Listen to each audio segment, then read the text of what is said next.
Welcome to my channel English access.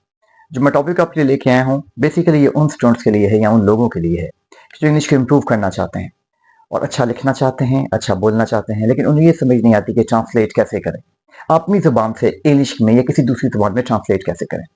देखिए, हम लोग बेसिकली उर्दू स्पीकिंग लोग हैं। इंग्लिश हमारी फर्स्ट लैंग्वेज नहीं है, सेकेंड है या थर्ड लैंग्वेज है। तो चाहे हम इंग्लिश में कितने भी अच्छे हो जाएं, हमें कुछ जब ट्रांसलेट करते हैं तो माइंड में हम अपनी लैंग्वेज में ही सोचते हैं। जैसे हम उर्दू स्पीकिंग हैं तो हम उर्दू में पहले सोचेंगे तो फिर उसको ट्रांसलेट करेंगे। और हर शख्स जो है वो जिस माशरे में पैदा होता है, जो उसकी मदर टंग है, वो उसी में ही सोचता है। तो उसको ट्रांसलेट करने के कुछ असूल होते हैं। उर्दू जुबान के अपने जो है वो असूल हैं, इंग्लिश जुबान के अपने असूल हैं, फ्रेंच के अपने असूल हैं, जर्मन के अपने असूल हैं। तो आज मैं आपको ये बताऊंगा कि इंग्लिश जो सेंटेंसेस को बनाने का क्या फार्मूला होता है। मैं पहले भी इस मौजूद पे एक वीडियो बना चुका हूँ, लेकिन मैं समझता हूँ उसमें मजीद क्लैरिफिकेशन की जरूरत थी। मैं बहुत आसान करके जो है आपके सामने पेश करूंगा। आप वीडियो अगर पूरी देखेंगे तो आपको समझ में आएगा। मैं इसको बहुत सिंपल करके आपको बताऊंगा कि किस तरीके से सेंटेंस बनाना है और किस तरीके से उसको लिखना है या उसको कन्वे करना है। देखिए, सबसे पहले मैं एक सेंटेंस से आपको समझाऊंगा। मैं एक सेंटेंस लेता हूँ। देखिए, वो क्रिकेट खेलता है। अब इसमें नोट करें, इसमें जो पहला वर्ड है वो, जो सब्जेक्ट है, जो फाइल है, काम करने वाला है। फिर आया है इसमें क्रिकेट। क्रिकेट जो है वो इसमें ऑब्जेक्ट है जिस पर काम किया जा रहा है, जिसे हम उर्दू में मफूल कहते हैं। खेलना, खेलता है। अब इसमें जो खेलना है ये एक्शन है, ये वर्ब है, ये फेल है। तो इसका मतलब ये कि उर्दू की जो तरतीब है या इसका जो फार्मूला है सेंटेंस बनाने का, सबसे पहले इसमें सब्जेक्ट होता है जैसे वो, फिर ऑब्जेक्ट होता है और फिर इसमें जो है वर्ब होता है। यानी कि इसका जो आप ये कहने की जो स्ट्रक्चर बनता है वो SOV का बनता है। इसी तरीके से अगर हम इसको इंग्लिश में करेंगे तो वो बनता है जैसे ही क्रिकेट प्ले। तो it doesn't make any sense. इसी तरीके से जो रूल उर्दू में अप्लाई होता है अगर मैं इंग्लिश में अप्लाई करेंगे तो SOV का फार्मूला जो है ही play cricket, it doesn't make any sense. इसका मतलब ये है कि इंग्लिश का एक अपना रूल है, अपना एक असूल है जिसको हमने फॉलो करना है। और ये असूल आप इंग्लिश के तकरीबन तमाम सेंटेंसेस में फॉलो कर सकते हैं, जिस असूल का नाम है सब्जेक्ट वर्ब ऑब्जेक्ट SVO का फार्मूला। अब यही फार्मूला मैं इस सेंटेंस में अप्लाई करूंगा। जैसे मैथमेटिक्स में आप फार्मूला अप्लाई करते हैं, इसी तरीके से इंग्लिश में भी सेंटेंस बनाते हुए अपने ये फार्मूला अप्लाई करना है। और आपके मोस्ट ऑफ द सेंटेंसेस, ज्यादातर सेंटेंसेस आपके इसी असूल के तहत होते हैं। कैसे करेंगे? देखें, सबसे पहले आपको सब्जेक्ट तलाश करना है SVO के फार्मूले के मुताबिक। अब वो क्रिकेट खेलता में सब्जेक्ट कौन है, काम करने वाला कौन है, फाइल कौन है? वो डेफिनेटली वो। तो जाहिर है कि ये फाइल है, सब्जेक्ट है, तो सबसे पहले हम ही लिखेंगे, ही। फिर हमें इसमें वर्ब तलाश करना है जो एक्शन को जाहिर करता है, जो फेल है। तो जाहिर है कि वो क्रिकेट खेलता है, इसमें एक्शन कहाँ पे जाहिर होता है? खेलने में। तो यहाँ पे दूसरा सेंटेंस जो है, दूसरा जो वर्ड है वो वर्ब हमें चाहिए और वो खेलना है। हमें जो है सब्जेक्ट के बाद हमें वर्ब यूज करना है जो कि प्ले है, ही प्ले। और फिर हमें ऑब्जेक्ट चाहिए जिस पर काम हुआ है, जिसे उर्दू में मफूल कहते हैं, जो एक्शन को रिसीव करता है सब्जेक्ट की तरफ से। ये अक्सर डायरेक्ट ऑब्जेक्ट भी होता है, इनडायरेक्ट ऑब्जेक्ट होता है। आगे मैं ये जाके आपको ये बताता हूँ। सो सेंटेंस क्या होगा कि ही प्लेस क्रिकेट। अब देखें, ये अगर उर्दू के असूल के मुताबिक जो हम करेंगे तो वो बनता है कि ही क्रिकेट प्लेस। तो जाहिर है कि हम इंग्लिश के मुताबिक जो है वो करेंगे तो ही प्लेस क्रिकेट, सब्जेक्ट वो ऑब्जेक्ट का फार्मूला अप्लाई होता है। तो इस असूल के मुताबिक अब तमाम सेंटेंसेस SVO के फार्मूले के मुताबिक आप कर सकते हैं, उन्हें बोल भी सकते हैं। हाँ, कुछ सेंटेंसेस ऐसे होते हैं कि जो कि तवील होते हैं, जो थोड़े लेंथी होते हैं, जिनमें सेंटेंस स्ट्रक्चर थोड़ा सा मुश्किल लगता है, लेकिन फार्मूला बिल्कुल यही अप्लाई करना है, असूल यही रखना है, सब्जेक्ट और वर्ब। वर्ब के बाद ऑब्जेक्ट डायरेक्ट भी हो सकते हैं, इनडायरेक्ट भी हो सकते हैं, फ्रेजेस भी हो सकते हैं, लेकिन वो ऑब्जेक्ट के ही जमरे में आते हैं। तो मैं और सेंटेंस आपको समझाता हूँ। जैसे वो कहते हैं कि वो किताब पढ़ता है। अब इसमें नोट करें कि वो उर्दू में तो सबसे पहले सब्जेक्ट आता है, फिर किताब, फिर ऑब्जेक्ट है, मफूल है, फिर जिसमें ऑब्जेक्ट आया है, और फिर पढ़ना, फिर जो है इसमें एक्शन जो है वो रीड वो आया है। तो इसका मतलब है उर्दू का असूल तो मैं पहले आपको बता चुका हूँ, वो जो है वो सब्जेक्ट ऑब्जेक्ट और वर्ब के असूल के मुताबिक चलती है। लेकिन इंग्लिश ऐसे नहीं चलेगी। इंग्लिश के लिए आपको SVO का फॉर्मूला अप्लाई करना पड़ेगा। अब वो किताब पढ़ता है, इसमें जो ही जो है वो वर्ब है, फाइल है, एक्शन है, तो आपने ही लगाना है। तो पढ़ता है। सेकेंड, आप इसमें जो वर्ब जो है वो इसमें कहाँ पे वो किताब पढ़ता है, इसमें वर्ब तलाश करें। इसमें फेल तलाश करें तो कहाँ पे है? डेफिनेटली पढ़ना एक अमल है, एक वर्ब है, एक फेल है, तो आपको पढ़ना, ही रीड्स।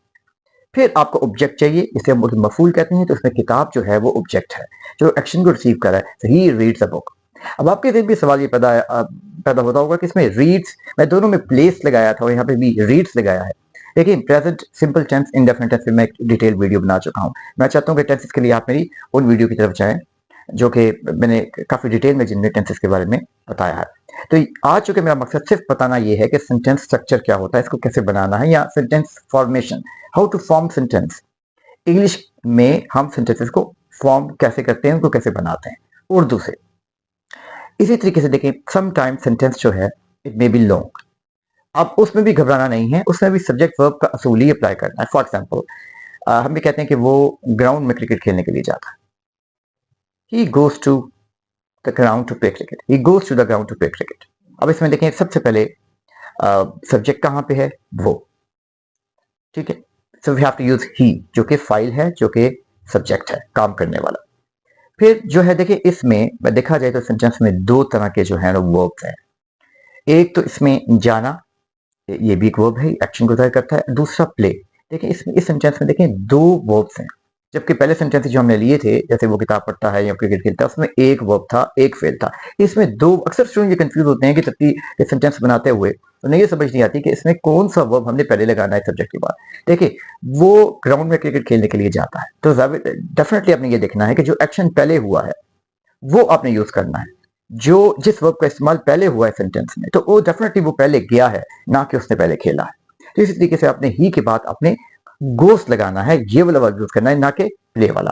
तो ही गोस होगा यहाँ पे sentence, he goes to the ground to play, वो ग्राउंड में खेलने के लिए जाता है या क्रिकेट खेलने के लिए जाता है, he goes to the ground to play cricket. अब इसमें नोट करें, सबसे पहले सब्जेक्ट आया ही, फिर आपने वर्ब यूज किया गोस, ठीक है, और फिर बाद में जो जितना भी सेंटेंस है, he goes to the ground to play cricket या he goes to play cricket, तो इस तरीके से जो बाकी जो है वो ऑब्जेक्ट है, वो सब ऑब्जेक्ट में ही आएगा, या इसे आप इनडायरेक्ट ऑब्जेक्ट कहते हैं, जिसमें डिफरेंट प्रपोजिशनल फ्रेजेस होती हैं। जैसे टू द ग्राउंड एक प्रपोजिशनल फ्रेज है, तो मैं, मेरा मतलब सिर्फ प्रपोजिशनल फ्रेजेस नहीं है या फ्रेजेस नहीं है, इसको बहुत सिंपल बनाना है आपके लिए। देखिए, सब्जेक्ट वर्ब के बाद जो भी आप लगाएंगे, जो भी आप यूज करेंगे, वो ऑब्जेक्ट में आता है। बस इस बात का आपने ख्याल रखना है कि आपने सब्जेक्ट वर्ब के बाद जो है तमाम तरह फ्रेजेस का या इनडायरेक्ट ऑब्जेक्ट का इस्तेमाल करना है। तो डायरेक्ट और इनडायरेक्ट ऑब्जेक्ट में भी एक फर्क है, जो कि मैं इस वीडियो में आपको बता देता हूं। देखिए, डायरेक्ट ऑब्जेक्ट वो होता है जो डायरेक्ट एक्शन को रिसीव करता है। फॉर एग्जाम्पल, देखिए, जब कहते हैं ना ही रीड्स अ बुक, अब देखिए इसमें डायरेक्ट जो एक्शन है वो बुक पे हुआ है, and object and book receives action from a subject.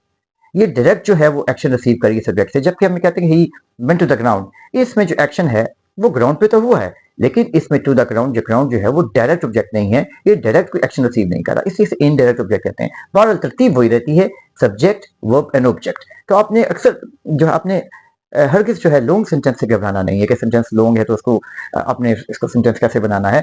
रसूल यही से अपने दिल में रखना है, सब्जेक्ट वर्ब एंड ऑब्जेक्ट, इस तरीके से। और एक और बात बड़ी इंपॉर्टेंट है, फिर स्टूडेंट पूछते हैं भाई कि सेंटेंस स्ट्रक्चर तो समझ में आ गया, फॉर्मेशन तो समझ में आ गई, कि सेंटेंस कैसे बनाना है समझ में आ गया, अब टेंसेस को कहां पे अप्लाई करना है। देखिए, टेंसेस का मतलब जो है वो सिर्फ टाइम है, टाइम पीरियड है।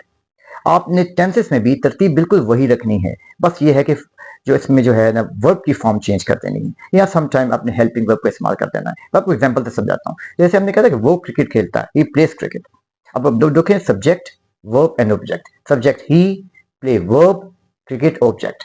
तो अगर आप टेंस बदल दें कि उसने क्रिकेट खेला, अब वो खेलता नहीं बल्कि खेला, तो क्या होगा, ही प्लेड क्रिकेट। अब आपने क्या किया, सिर्फ वर्ब को चेंज कर दिया, वर्ब की सेकंड फॉर्म में इस्तेमाल करेंगे, क्योंकि टेंस जो है वो, जो टाइम जो है वो बदल चुका है। इसी तरीके से इसको आप कंटीन्यूअस टेंस में चेंज करते हैं, तो क्रिकेट खेल रहा है, तो आप क्या करेंगे, ही सब्जेक्ट पहले ही लगाएंगे, इसके साथ हेल्पिंग वर्ब इज, फिर playing, he is playing cricket. तो इसमें क्या होगा कि हम वर्ब की जो फॉर्म है वो फोर्थ फॉर्म आईएनजी फॉर्म लगा देंगे, और साथ एक हेल्पिंग वर्ब इसका इजाफा कर देंगे। तो टेंसेस के साथ जब हम चलेंगे तो कुछ चेंजेस आएंगे, लेकिन असूल या फार्मूला सब्जेक्ट वर्ब ऑब्जेक्ट का नहीं चेंज होगा, ये बिल्कुल एज इट इज रहेगा एक्टिव स्ट्रक्चर में। क्योंकि पैसिव स्ट्रक्चर में एक्चुअली ये उल्ट हो जाता है, वो मैं डिटेल में वीडियो बना चुका हूँ, उस पर मजीद बनाऊंगा। लेकिन एक्टिव स्ट्रक्चर के तमाम सेंटेंसेस जब आप इंग्लिश में उनको लिखते हैं या बोलते हैं, तो आप याद रखें कि आपने इस असूल के मुताबिक चलना है, सब्जेक्ट वर्ब एंड ऑब्जेक्ट। जैसे हम उर्दू में क्या कहते हैं, फाइल, फेल और मफूल, जबकि उर्दू की तरतीब के मुताबिक आपको पहले सबसे पहले सब्जेक्ट, फिर ऑब्जेक्ट और फिर वर्ब आता है, तो उसके मुताबिक आपने नहीं करना। तो इसको हम ऐसे समाप्त करते हैं कि सबसे पहले तो आपको वोकैबुलरी हो, आप जो सेंटेंस इंग्लिश में कर रहे हैं उनकी वर्ड्स की इंग्लिश आपको आनी चाहिए, वोकैबुलरी आपके पास हो।